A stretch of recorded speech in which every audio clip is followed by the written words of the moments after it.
স্বাধীনতার মানে কি জানো?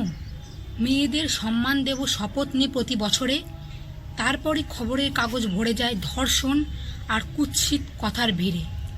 আচ্ছা, 1947 সালে এসেছিল এক ভোর, স্বাধীনতার আলো স্পর্শ করেছিল ঘরদোর। তবুও কি রয়ে গেছে শৃঙ্খল শ্বাস, নাকি রয়ে গেছে অন্ধকার চারিপাশ? ঈশ্বরচন্দ্র বিদ্যাসাগর, রাজা রামমোহন লড়েছিলেন নারীদের জন্য।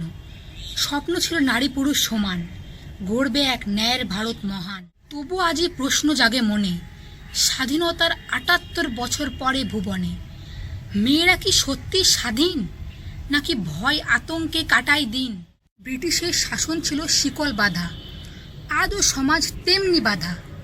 ধর্ষণ, বাল্যবিবাহ, ভ্রূণ হত্যা, এ কোন স্বাধীনতার মিথ্যা ব্যাখ্যা? যে ভারত মাতাকে বিপ্লবীরা ফুলে সাজালো, সেই মাতার গায়ে কাদা ছাটালো।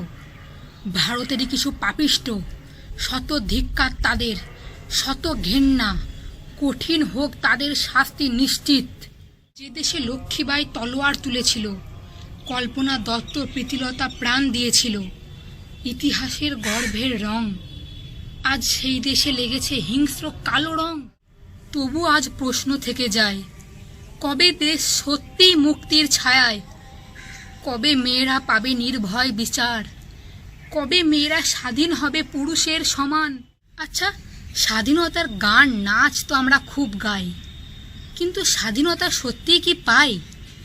এদেশ সেদিনই হবে সত্যিই স্বাধীন, যেদিন নারীর চোখে থাকবে না ভয়, থাকবে শুধু স্বপ্নের জয়গান।